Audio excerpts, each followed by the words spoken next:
The night sky above New Damascus was a broken canvas of ash and starlight.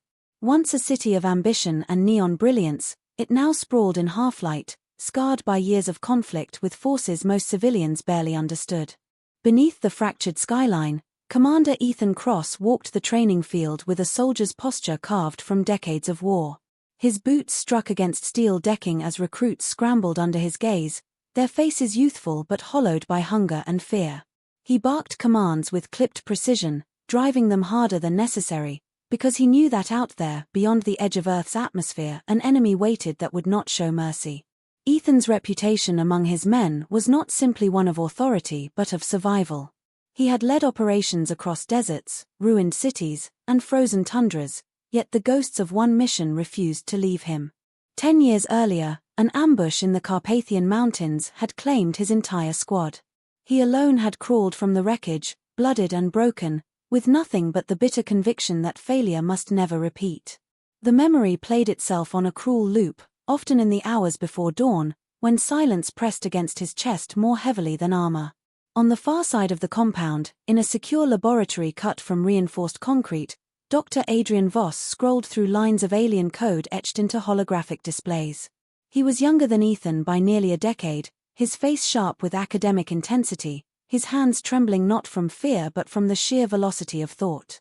Where Ethan's world was built on rifles and grit, Adrian's was equations and theoretical models.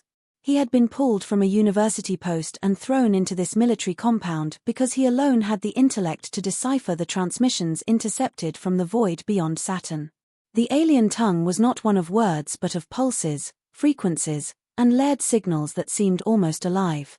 Hours passed in the lab before Adrian realized he had stumbled upon something catastrophic. A sequence within the code repeated with perfect rhythm, a countdown hidden inside the noise. It spoke of a convergence, a fleet assembling on the far side of Saturn's shadow, too vast to belong to raiders or scouts. He played it back 3 times, ensuring he had not mistaken the patterns, and then requested an immediate audience with the commanding officer of the compound. That officer was Ethan Cross. Their meeting was awkward from the first moment. Ethan stood stiff, arms folded across his broad chest, regarding Adrian with the cold appraisal he reserved for strangers who had not proven their worth. Adrian, for his part, bristled at the soldier's dismissive tone, answering his skepticism with a measured but cutting wit. He explained the transmission in relentless detail, outlining how the countdown aligned with planetary cycles, how the energy readings suggested a fleet of warships unlike anything humanity had encountered before. Ethan listened in silence, his jaw tight, until the scientist finished. Then he asked only one question: how long until they arrived? Adrian answered with a whisper that made the air in the room heavier. Less than a month. The days that followed were a blur of preparation. Ethan was ordered to lead a strike on a collaborator cell in the lower districts of the city, and against his better judgment he was told to bring Adrian along. The scientist had uncovered intel about the cell's communications hub, and without him the mission could not succeed. Ethan considered it lunacy to take a civilian into the field, but orders were orders. The night of the raid fell damp and cold. Streets slick with rain reflected the distant glow of fires, while shadows moved along ruined storefronts. Ethan's squad advanced with disciplined silence, rifles sweeping across alleys where betrayal often hid. Adrian trailed behind, awkward in borrowed combat gear, his eyes darting at every sound. He hated the weight of the rifle slung across his chest. It felt unnatural, as though violence were being forced into his hands. When the ambush came, it was swift and brutal. Collaborators armed with alien rifles burst from rooftops and windows, energy bolts carving the darkness. Ethan's voice thundered commands, pulling his men into cover, returning fire with mechanical precision. Adrian froze, the pulse of the firefight overwhelming, until one of the enemy soldiers cornered him in an alley. Terror gripped him as the rifle lifted toward his chest, but before the shot landed Ethan crashed into the attacker, driving a blade into the man's throat. Ethan's eyes met Adrian's for the briefest moment, sharp and unyielding, before he spun back into the fray. Adrian's own moment of courage came minutes later. The squad reached the communications hub, a fortified warehouse humming with stolen technology. Alien machinery pulsed with strange light, data streaming toward an unknown receiver. The soldiers laid charges, but the system locked down before detonation could be armed. Adrian pushed forward, ignoring Ethan's order to stay back, and connected his portable terminal. His fingers danced across the interface, translating alien locks into human code, breaking one barrier after another. Energy pulses surged dangerously close to overload, yet at the final instant he severed the transmission.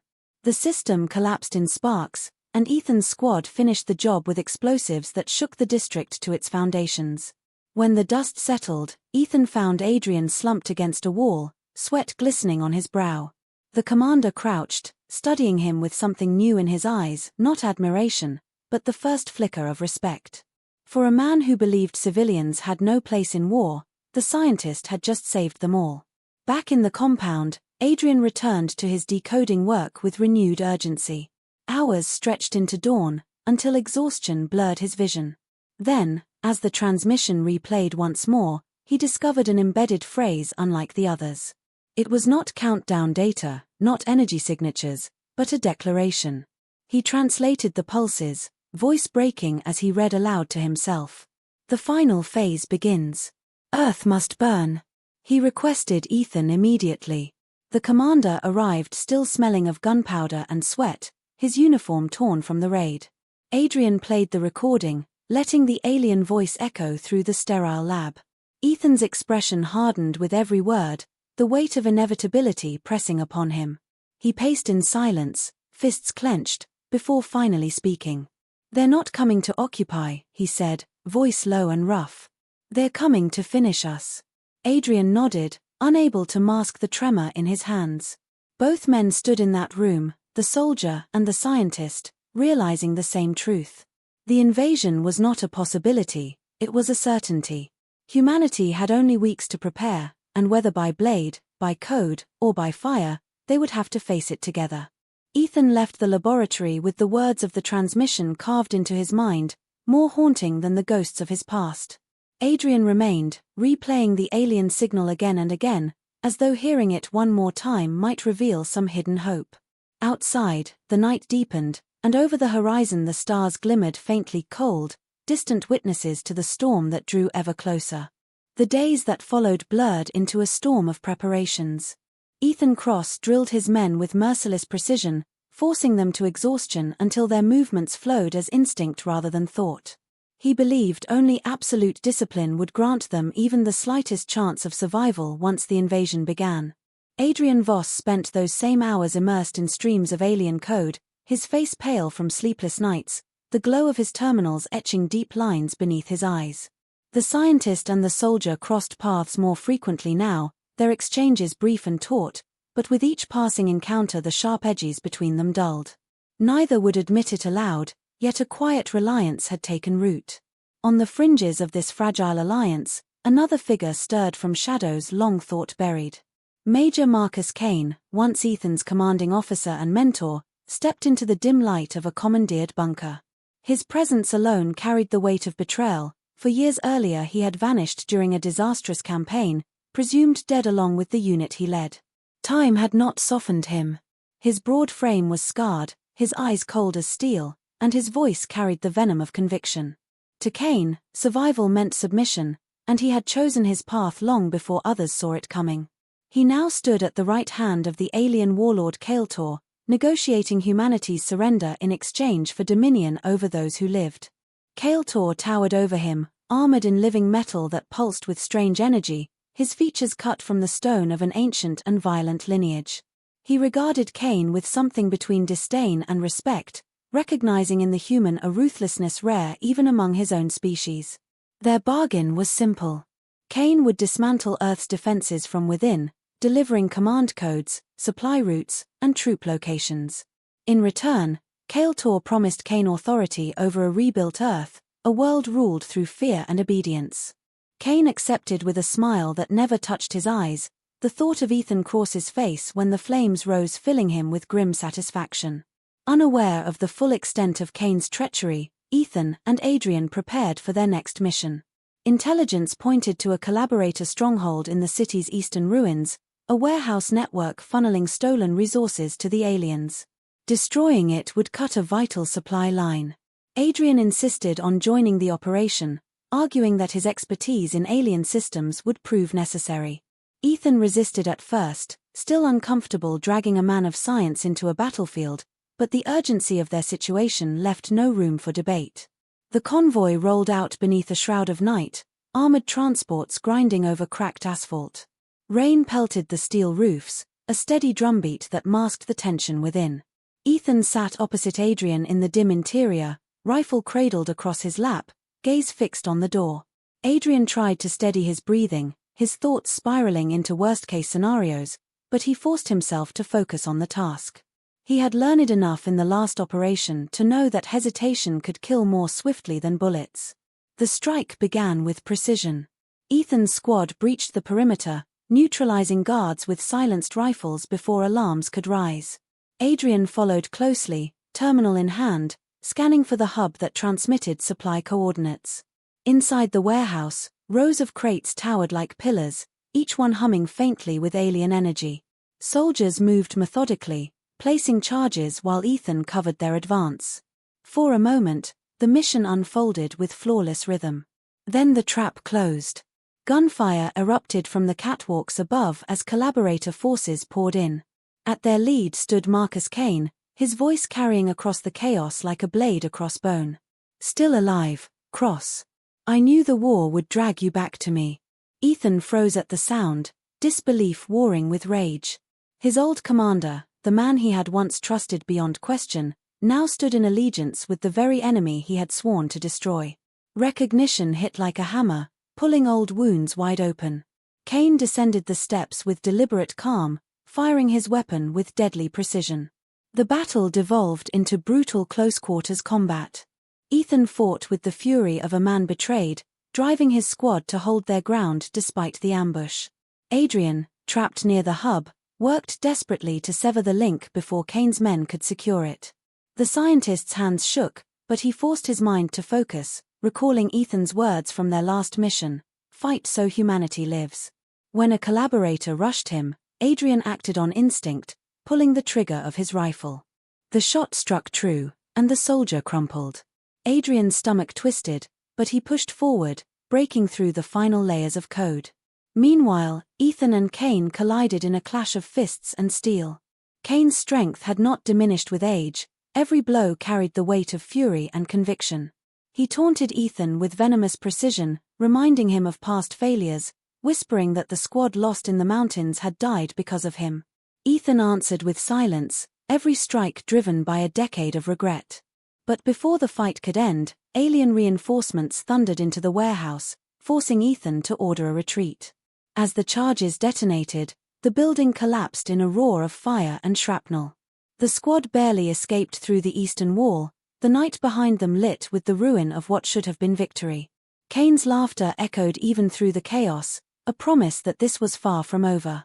Back at the compound, the atmosphere was heavy with exhaustion and dread. Ethan paced the command chamber, replaying the encounter in his mind. Kane was alive, and worse, he was aligned with the invaders. The revelation gnawed at him, threatening to unravel the fragile steel he had built around his past. Adrian entered quietly, still pale from the firefight, his hands trembling from both adrenaline and guilt. Yet in his eyes burned a spark that had not been there before. He had killed, yes, but he had also fought, and in fighting he had saved lives. Their conversation was brief but weighted. Adrian confessed the hub had transmitted more than simple supply data. He had intercepted fragments of command codes tied directly to Earth's orbital defenses. If Kane had them, it meant humanity's shield was already compromised. Ethan listened in silence, his expression grim, and when Adrian finished, the commander's reply was cold and certain. "He won't stop until this world is ashes. And he wants me alive to watch it burn." That night, as the compound settled into uneasy quiet, Ethan stood alone on the rooftop, watching lightning crackle over the ruined horizon. Somewhere beyond the storm, Kane plotted his next move, and Kael'tor's fleet drew ever closer. Below, Adrian continued working, translating fragment after fragment, knowing each discovery brought them closer to the truth yet deeper into danger. Neither man spoke of it, but both understood what lay ahead. The war had shifted, no longer faceless. It now carried the name of betrayal, and it demanded blood. The sky above Earth had changed. Where once stars glimmered with indifferent beauty, now vast shadows spread across the heavens, blotting them out with mechanical precision. Alien ships loomed in low orbit, their forms jagged and alive with shifting light. They were not yet striking the planet in full, but their presence was suffocating, like a blade held at humanity's throat. Every city below felt it, and panic spread faster than any official reassurance could contain. Riots broke through the streets of New Damascus, supplies vanished overnight, and fear became as common as air.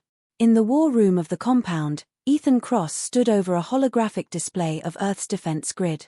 Entire sectors had gone dark in the last 48 hours, orbital stations silenced without a shot fired.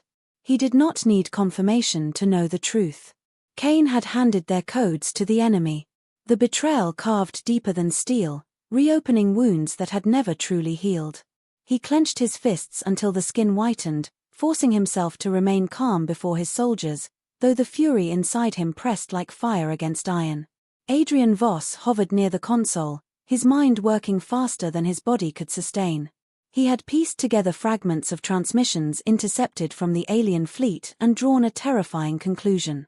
The Armada's strength did not come from individual ships but from a central source, a power core hidden deep within their flagship. He called it the quantum conduit, a device that pulsed with energy drawn from outside normal physics. Every vessel in orbit was tethered to it, feeding on its current like predators to a kill. Destroy it, and the fleet would collapse into chaos. Leave it intact, and Earth would fall without hope. The scientist delivered his findings with grim determination, voice rasping from exhaustion. Ethan listened, jaw tight, eyes fixed on the hologram as if he could burn through it with sheer will. The plan Adrian proposed was madness: infiltrate the flagship, sabotage the conduit, and escape before the overload consumed them. Yet it was the only plan they had. Their debate stretched into hours, soldier against scientist, instinct against intellect. Ethan argued for direct assault, overwhelming the enemy with firepower and courage. Adrian countered that brute force would achieve nothing against an armada of thousands. Strategy, timing, precision, those were the tools they needed. The clash between them grew sharp, voices echoing in the chamber until silence finally reclaimed it. Ethan's breath slowed, and for the first time he looked at Adrian not as a civilian or liability but as a man who carried the weight of survival on his own shoulders. When the order came down from command to hold positions and prepare for surrender negotiations, Ethan ignored it. He gathered his squad, briefed them on Adrian's plan, and told them plainly that humanity's only chance lay not in surrender but defiance. His speech was recorded by Adrian, who without hesitation hacked into the global comms network and broadcast it to every resistance cell on the planet. The image of Ethan Cross, scarred and unyielding, filled screens from shattered New York to burning Cairo. His words were stripped of rhetoric, raw with conviction. "We are not prey. We are human. And we fight back." The effect was electric. Across the world, fractured groups rose in unison. Sabotage swept through occupied zones, collaborators were driven into hiding, and for the first time in years, humanity's voice carried not despair but defiance. The broadcast elevated Ethan into more than a commander. He became a symbol, the embodiment of human resilience. Adrian, though hidden behind his screens, felt the weight of it as well. For the first time, he believed not only in his equations but in the people who would wield them. The first strike came days later. Ethan led his men into the ruins of the old orbital launch facility, now a staging ground for alien operations. The battle raged through crumbling hangars and shattered control towers, every inch contested with fire and steel. Adrian remained close, his terminal linked to alien comms, guiding Ethan through corridors thick with enemy patrols. The operation ended with their first true victory, the destruction of a supply nexus that crippled a portion of the fleet's communications. Smoke billowed over the horizon, and though the cost was heavy, for once the air smelled of triumph rather than ash. That night, as soldiers rested on scorched concrete, Adrian revealed something that had gnawed at him since the last encounter with Kane. The data fragments he had uncovered tied directly to the Carpathian ambush a decade earlier. Kane had not simply vanished into enemy hands, He had orchestrated the mission's collapse, ensuring Ethan's squad never returned. The betrayal was older and deeper than Ethan had ever realized. He sat in silence as the truth unfolded, his face a mask carved from stone, but inside his chest a storm raged. Cain had stolen not just lives but trust itself. The revelation fueled Ethan's resolve rather than broke it. He swore quietly, almost to himself, that the final confrontation with Cain would not be about vengeance alone but justice for every soldier who had bled under false command. Adrian watched him in that moment, seeing a man who carried pain like armor, and wondered if such weight could ever be set down. The momentum of victory, however brief, carried them forward. Resistance forces united under a single banner, emboldened by Ethan's defiance and Adrian's ingenuity.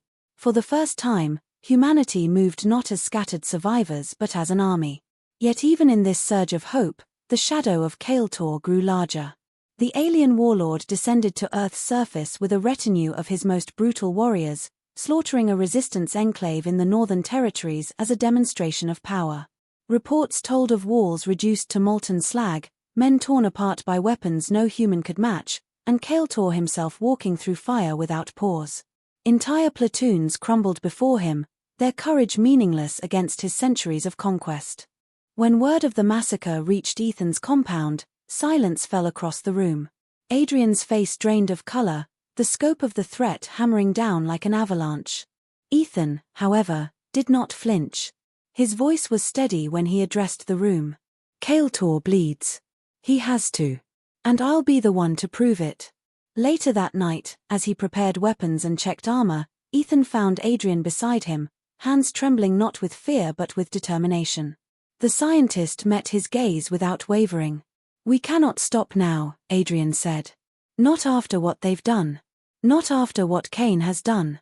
We'll take the fight to them."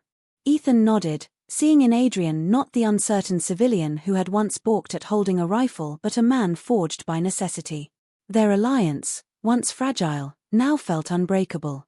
The next morning, Adrian launched an infiltration of the alien fleet's secondary systems, managing to sow chaos among their communications.